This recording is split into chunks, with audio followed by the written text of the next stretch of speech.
سامعین کرام، فی زمانہ ہمیں نہیں پتہ چلتا کہ کون ہمارا دوست ہے اور کون دشمن ہے۔ بہت سے ایسے حاسدین ہیں، ایسے حسد کرنے والے لوگ ہیں جو اپنے حسد کی آگ میں جلتے ہوئے ہم پر جادو کروا دیتے ہیں۔ جن کو ہماری ترقی ہضم نہیں ہوتی، وہ ہماری کامیابی کے راستے روکنا چاہتے ہیں، کانٹے بچھانا چاہتے ہیں۔ وہ نہیں چاہتے کہ ہم کسی صورت بھی کامیاب ہوں اور ان کے سامنے کھڑے ہوں یا ان کے مقابلے میں آ جائیں، ہم امیر ہو جائیں یا کوئی چیز حاصل کر لیں۔ ایسے حاسدین اکثر آپ کی گاڑی سے حسد کرتے ہیں، آپ کے مکان، آپ کی دکان سے بھی حسد پال لیتے ہیں اور آپ کی اولاد سے بھی حسد کرنا شروع کر دیتے ہیں۔ غرض یہ ہے کہ آپ کی ترقی ایسے لوگوں کو کسی طور پر قابل قبول نہیں ہوتی۔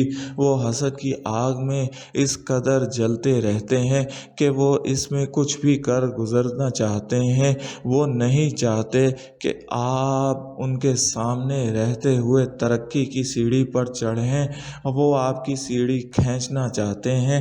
اور جب یہ حسد، یہ آگ اور یہ جلن جبن حد سے زیادہ بڑھ جاتی ہے تو ایسے لوگ مجبوراً جب انتقام نہیں لے پاتے تو آپ سے خفیہ انتقام لینا چاہتے ہیں، اور خفیہ انتقام لینے کا صرف ایک ہی طریقہ اور ذریعہ ہے، اور وہ ہے جادو، وہ ہے بندش۔ ایسے تمام افراد، ایسے تمام حاسدین حسد کی آگ میں جلتے ہوئے آپ پر جادو ٹونا کروا دیتے ہیں، آپ پر بندش کروا دیتے ہیں، اور یوں آپ کی ترقی اور کامیابی رک جاتی ہے۔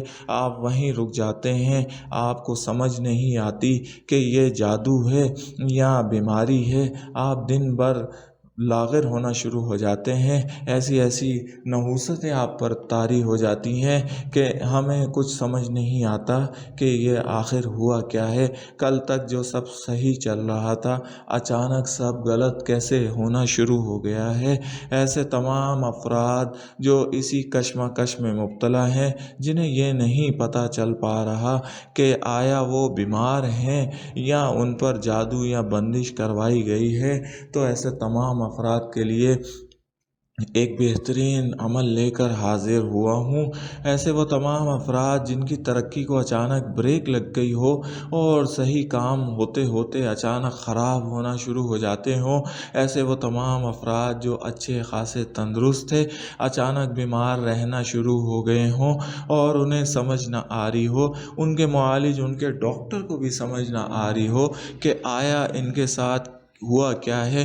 بیماری کی بھی تشخیص نہیں ہو پا رہی اور کسی کو بھی کچھ سمجھ نہیں آ رہا کہ یہ اس بندے کے ساتھ کیا ہو رہا ہے۔ تو ایسے تمام افراد کو چاہیے کہ وہ اس چھوٹے سے عمل کے ذریعے خود معلوم کر لیں کہ آیا کسی کم بخت بدبخت نے ان پر جادو تو نہیں کروا دیا، کوئی بندش تو نہیں کروا دی۔ تو ایسے تمام افراد اس چھوٹے سے عمل پر عمل کریں، طریقہ کا نوٹ کر لیں۔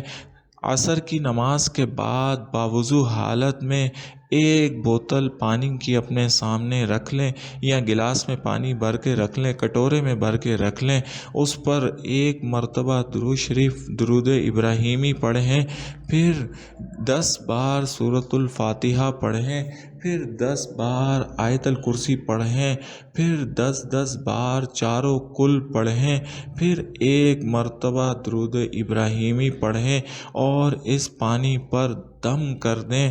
اب یہ دم کیا ہوا پانی متاثرہ شخص کو پلائیں، جس پر آپ کو شک ہے کہ اس پر جادو کیا گیا ہے، اس شخص کو پلائیں اور اس کو کہیں کہ گھونٹ گھونٹ اس پانی کو پیے، آرام آرام سے پیے اور اس کے ذائقے کو محسوس کرے۔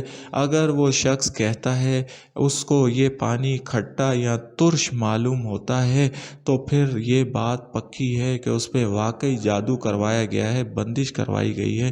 اور اگر پانی کا ذائقہ اس متاثرہ شخص کو نارمل لگتا ہے تو پھر یہ واقعی بیمار ہے، اس کا علاج کسی ڈاکٹر سے کروائیں۔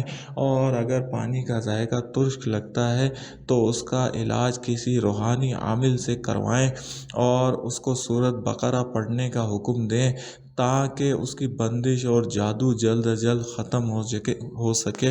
اللہ تمام مسلمانوں کو ہدایت دے، آمین ثم آمین۔